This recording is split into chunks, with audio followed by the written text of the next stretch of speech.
Que Dieu soit loué. Je donne la parole au pasteur Flore. Amen.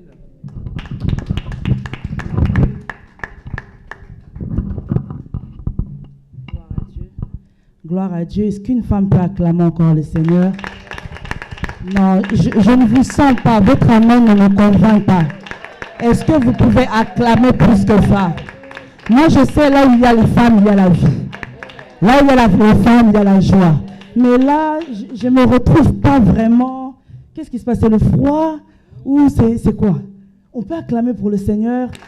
Gloire à Dieu. Gloire au Seigneur. Et notre Dieu est bon. Et je pense que c'est une grâce, c'est une faveur d'avoir des occasions pareilles, des circonstances pareilles. Parce que ce n'est pas des prédications que nous avons l'habitude d'entendre le dimanche. Mais c'est dans des occasions pareilles que le Seigneur bénisse la servante, Maman Rokia, pour cette initiative. Vraiment, je pense qu'aujourd'hui, beaucoup de femmes chrétiennes aussi, vivent des situations compliquées dans leur couple. D'autres sont des femmes insensées, mais d'autres aussi ne savent pas comment faire. Elles ne savent pas comment diriger son couple, elles ne savent pas comment faire. Donc, il y a beaucoup de femmes, aujourd'hui, les femmes, surtout avec les réseaux sociaux, on aime le mariage, on veut le mariage, mais on ne veut pas la préparation. Et tout ça, ça nous permet aussi, ça nous aide à être préparés. Amen. Et nous qui sommes là, nous sommes aussi en train d'apprendre. Il y a des choses que nous faisons, mais il y a aussi des choses aussi, ça nous fortifie. Ah oui, il faut que je reprends courage. Ça ne veut pas dire que parce qu'on est devant vous, qu'on est meilleur que vous, ou que l'on vous dépasse. Non. C'est tout simplement une grâce que Dieu nous a donnée d'être un canal devant vous. Et voilà pourquoi j'ai beaucoup aimé le thème que Maman Rokia a donné, la femme insensée. C'est vrai qu'on a souvent l'habitude de parler la femme sage, la femme intelligente, la femme qui prie. Mais là, le point est accentué sur la femme insensée. Et la prophétesse nous a dit, la femme insensée est une femme qui n'a pas de sens. Quelque part, ça veut dire que c'est une femme qui fait des choses qui ne sont pas logiques, des choses qui sortent en dehors de l'ordinaire. Donc tu vois que cette femme, c'est une femme qui ne réfléchit pas. Il y a des femmes qui sont comme ça, insensées, mais il y a des femmes qui ont commencé, qui étaient sages, mais par rapport à des situations ou par rapport à des problèmes, des événements, des déceptions, elles sont devenues insensées. Mais je crois ce soir que nous sommes réunis, nous ne sommes pas des femmes insensées. Amen. Et je crois que le Seigneur nous fait grâce de nous avoir réunis pour que nous tous, nous puissions recevoir quelque chose. Et il y a tant de femmes qui ont été insensées dans la Bible, tant de femmes que nous pouvons citer les noms, mais il y a l'histoire de deux femmes, où une femme, l'attitude d'une femme m'a vraiment tilté. Je vais parler de l'histoire des deux prostituées, qui se trouve, je vais vous donner le verset biblique, dans le livre de 1 Roi, chapitre 3, au verset 16.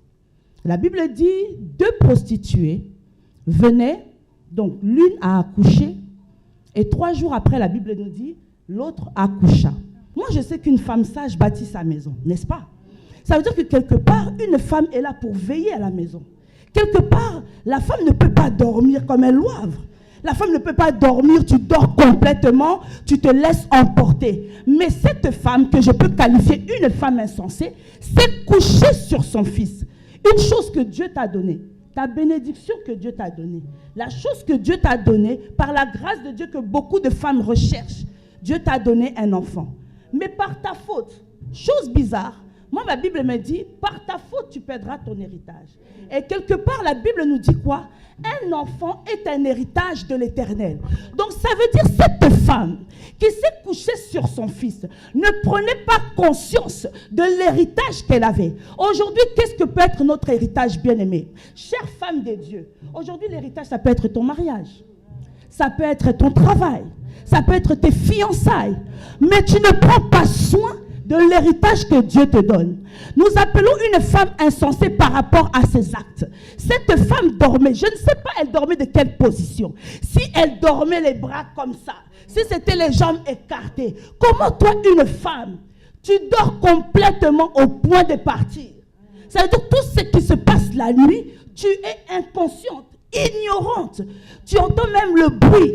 On entend du bruit, on vient même peut-être cambrioler les voisins qui sont à côté. Mais toi, tu dors. Un sommeil trop profond, Maman Rokia. Mais chose bizarre, beaucoup de ces femmes sont dans nos églises.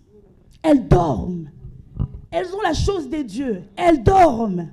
Elles ont le mariage, elles dorment. Elles ont commencé les fiançailles, elles dorment.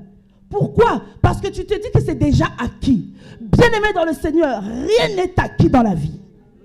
Tout ce que Dieu donne, il faut savoir prendre soin.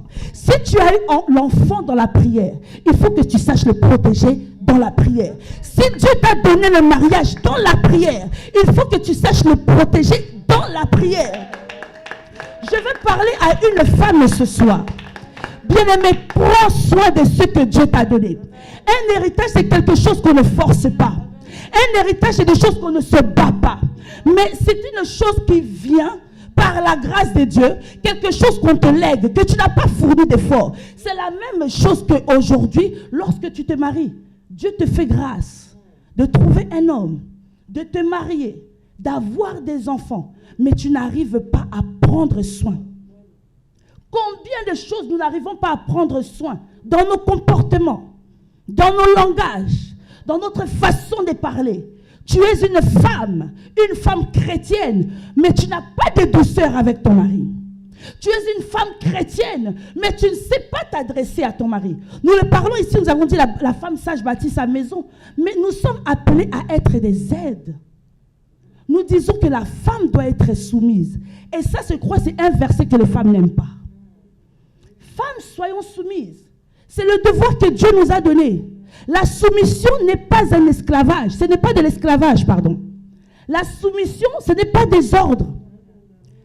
Dieu a appelé l'homme à aimer sa femme. Mais nous, Dieu nous a appelés à la soumission. Et nous sommes appelés aujourd'hui à être ces femmes. Être ces femmes à pousser nos maris, à pousser nos hommes. Femme, toi qui te prépares pour le mariage, prends conscience que Dieu t'a donné une responsabilité d'être l'aide de ton époux. Il t'a donné la responsabilité d'être l'aide de ton mari. Tu seras une aide par ton intelligence. Tu seras une aide par tes prières. Tu seras une aide par ton comportement. Beaucoup de femmes aiment chérir leurs hommes. Mais quand il s'agit de la belle famille, non. À moi, vraiment, aujourd'hui, je n'avais pas planifié de les recevoir. Mais si tu aimes ton mari, tu dois aimer sa famille. C'est vrai que dans nos familles de Bantou, il y a des personnes dans nos familles aussi qui sont compliquées. Mais Dieu nous appelle à les aimer. Toi, tu aimes seulement le fils, tu aimes seulement leur neveu, tu aimes seulement ton mari, mais sa mère, tu ne l'aimes pas. Même si elle peut avoir un comportement compliqué. Tu es poussé à l'aimer. Tu es amené à l'aimer pour l'amour que toi, tu donnes à ton mari. Mais je ne voudrais pas insister seulement sur la femme mariée. Une femme insensée, c'est une femme qui a le manque de préparation. Tu ne t'es pas préparé. Chose bizarre. Tu ne peux pas t'arrêter seulement au make-up, au maquillage. Oui, c'est bon, mais au-delà de tout ça. Bien-aimés dans le Seigneur, je vais vous parler d'une femme dont elle avait un état peut-être négligé. Je parle de la femme Rebecca. Elle qui est partie puiser de l'eau au puits d'eau. Et sans le savoir, un mariage l'attendait au puits d'eau. Bien-aimés dans le Seigneur, je ne pense que nous sommes des femmes. Toi, tu vas aller puiser de l'eau. Est-ce que tu vas aller mettre tes talons? Est-ce que tu vas vraiment mettre ta perruque, tu vas mettre le make-up? Tu vas puiser de l'eau. Peut-être elle avait mis un jogging. Peut-être elle avait mis des tongs. Mais c'est là-bas, au puits d'eau, qu'elle a obtenu son mariage. Pourquoi? Parce que Rebecca était préparée. Elle était préparée dans son attitude. Elle était préparée dans son comportement. Elle était préparée dans ses paroles. Elle était préparée. Ça veut dire que Rebecca, dans son éducation, était une femme sociable, était une femme généreuse. Combien de femmes font peur à leur mari? Combien de femmes aujourd'hui sont des femmes qui tyrannisent leur mari? Des femmes autoritaires, des femmes, elles n'aiment pas écouter. Si toi tu parles, donc elles t'ouvrent les yeux. Attendez, quoi? Qu'est-ce qu'il y a? Des femmes impolies, des tigresses, des lionnes. Et parmi celles, tu vas voir que c'est des servantes de Dieu. D'autres prennent le micro tous les dimanches. Mais dans ta maison, tu es une tigresse. Des femmes comme Jézabel. Bien-aimés dans le Seigneur, chères femmes de Dieu, nous sommes appelés à la préparation. Que tu sois fiancé, prépare-toi. Parce que l'homme que tu vas épouser, tu ne sais pas. Commence à te préparer spirituellement et physiquement. Aujourd'hui, les jeunes d'aujourd'hui n'aiment pas faire la cuisine, n'aiment pas faire le ménage, n'aiment pas se laver. Se laver, c'est tout un problème. Elle va se dire, je me suis lavée hier, bon, aujourd'hui, je n'ai rien fait. Je n'ai pas transpiré, oh, ça peut passer. Ou elle va prendre le gant, elle passe sous les aisselles et elle se dit, ça va. Mais non! Une femme, c'est une fleur. Une fleur, ça sent bon. Quand tu passes à côté des fleurs, tu te dis, waouh! Ça veut dire que ça demande la préparation physique. Fais-toi belle pour ton mari. Fais-toi belle pour ton fiancé. Je ne te demande pas d'être extravagante. Arrange tes cheveux bien. Parfume-toi. Lave-toi bien. Nous ne voulons pas des femmes qui font mal à la tête. Des femmes qui font fuir leur mari. Bien-aimée dans le Seigneur, femme de Dieu, tu dois faire de ta maison un havre de paix. Lorsque ton mari rentre dans sa maison, il doit sentir que oui, je respire. Il vient du travail. Peut-être il a été tourmenté par le travail. Il a été fatigué. Peut-être son patron lui a gueulé. Et il vient à la maison. Tu es là encore, tu cries. Tu viens d'où? Tu fais quoi? Mais nous ne sommes pas des flics. Les femmes d'aujourd'hui n'ont pas de tendresse. Pas de douceur. Ton mari, tu ne le calcules même pas. Pourquoi? Parce que ça fait 5 ans. Pourquoi? Parce que ça fait 10 ans. Femme de Dieu, laisse-moi te dire, le mariage s'entretient. Le mariage s'entretient. J'ai aimé, maman, elle a dit, c'est comme le bon vin. Plus ça prend de l'âge, plus ça prend du goût. Sur Internet, qui écrivent en même temps, cette femme nous suit, elle a dit, elle regrette beaucoup parce qu'elle a perdu son mari, ça fait 22 ans. Donc, par sa faute. Donc là, elle a besoin de la prière.